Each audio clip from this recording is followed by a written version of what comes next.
nagsisigawan. Nung aking tingnan, manok na pula, mukhang matapang. Ang pera ni Mrs. na dapat ay ihulog ko sana sa Palawan.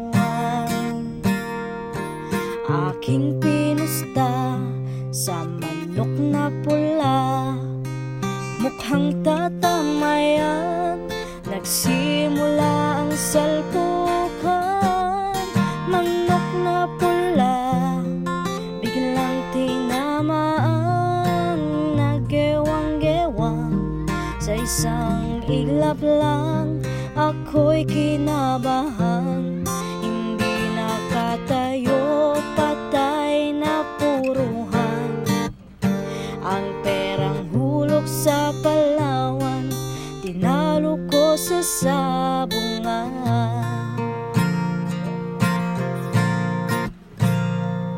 Nung umuwi sa may bahay, ako'y matamlay. Ako'y nagsisi, ubos ang money, darling, I'm sorry.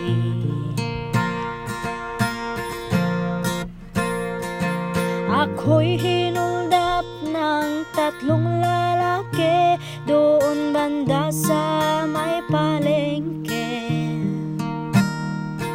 Pero ang misis ko hindi maluko, kinarate ako, basag-basag ang mukha ko. Ang darling ko ay magaling pala siya sa taekwondo.